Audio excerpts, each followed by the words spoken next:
Olá, vamos conversar sobre a jornada da mulher selvagem inspirada no livro Mulheres que Correm com os Lobos, 14º conto no capítulo A Donzela Sem Mãos.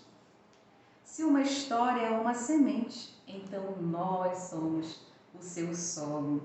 O ato de ouvir uma história nos permite vivenciá-la, como se nós mesmas fôssemos heroína que cede diante das dificuldades ou que as supera no final.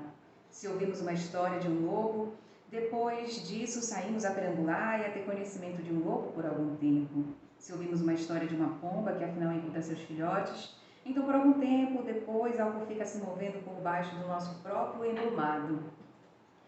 Se trata de uma história de resgate da pérola sagrada das garras do 20º dragão, sentimos-nos depois exaustas e satisfeitas, no sentido muito real. Ficamos impregnadas de conhecimento só por termos dado ouvido ao conto. Entre os junguianos se chama mística de participação, um termo tomado do emprestado do antropólogo Levi Bru, e é usado para designar um relacionamento no qual uma pessoa não consegue se distinguir como entidade separada do objeto observado. Entre os freudianos, é uma atitude chamada de identificação projetiva. Entre os contadores de história, ela se chama de magia solitária, querendo dizer a capacidade da mente de afastar do seu ego por um tempo e se fundir com uma outra realidade, ali vivendo, vivenciando e aprendendo ideias que ela não pode aprender em nenhuma outra forma de consciência para depois trazê-las de volta à realidade consensual. A Donzela Sem Mãos é um conto de fadas admirável no qual descobrimos os dedos de antigas religiões noturnas aparecendo no entretexto da história. O enredo se desenrola de tal forma que os ouvintes participam das provas de resistência da heroína, pois a história é tão extensa que demora para ser contada e demora mais ainda para ser absorvida. Costumo contá-la durante o período de 7 noites e às vezes, dependendo dos ouvintes, durante 7 semanas ou 7 meses, dedicando cada noite, semana ou mês, de cada aprovação da história. E existe um motivo para isso. A história nos atrai para um mundo que está muito abaixo das raízes, das árvores. Dessa perspectiva, podemos ver que a Donzela Sem Mãos fornece material para todo o processo da vida da mulher. Ela trata da maioria das principais jornadas da psique da humana e da psique da mulher. Ao contrário de outros contos examinados nesta obra, que tratam de uma tarefa específica ou de um aprendizado específico ocorrido num período de dias ou de semanas, a Donzela Sem Mãos cobre uma jornada de muitos anos, o percurso de toda a vida de uma mulher. Essa história é, portanto, especial e, num bom ritmo para a sua assimilação, consiste na sua leitura acompanhada de uma generosa parcela de tempo dedicada se nos sentarmos com nossa musa para estudar suas partes, uma a uma. A Donzela Sem Mãos trata da iniciação da mulher para sua entrada na floresta subterrânea através do rito da resistência.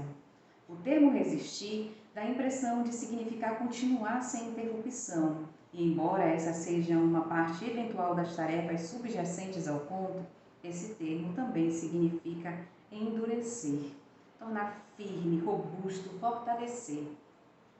É esse o principal impacto do conto, bem como característica produtiva da longa vida psique da mulher. Não continuamos só por continuar. A resistência denota que estamos criando algo. O ensino da resistência ocorre em toda a natureza. A planta das patas dos filhotes de lobo são macias como barro molhado quando eles nascem. São só os passeios, as perambulações, as migrações nos quais os seus pais os levam que as enrijecem. Então, eles podem escalar e saltar sobre cascalhos cortantes, sobre urtigas, até mesmo sobre vidro quebrado sem se machucar. Já presenciei mães lobas mergulhando seus filhotes nos córregos mais frios que se possam imaginar, correndo até que o filhote tenha as pernas tão cansadas que não consiga mais acompanhar e depois correndo mais um pouco. Elas estão fortalecendo a pequenina criatura, nela investimento força, né? Força e rápida capacidade de recuperação. Na mitologia, o ensino da resistência é um dos ritos da grande mãe selvagem, arquétipo da mulher selvagem. É seu rito eterno de fortalecer seus rebentos. É ela quem nos dá a têmpera, quem nos torna resistentes e poderosas. E o lugar em que esse aprendizado se realize e essas qualidades adquiridas é la selva subterrânea, o mundo oculto do conhecimento feminino. É um mundo selvagem que fica subjacente ao nosso enquanto estamos lá. Ficamos impregnadas do conhecimento e da linguagem instintivos.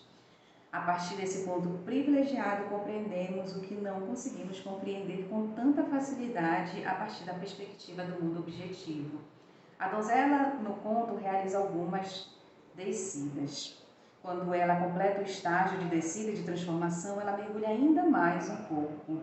Esses estágios alquímicos se completam cada um micro perda, rubedo, sacrifício, chega da luz, cada um acompanhando o outro.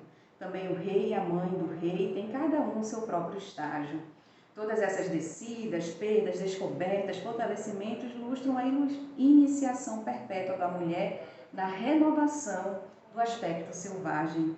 A história da donzela sem mãos é, em diferentes partes do mundo, chamada de mão de prata, noivas sem mão ou pomar. Estudiosos do folclore computam mais de 100 versões da história.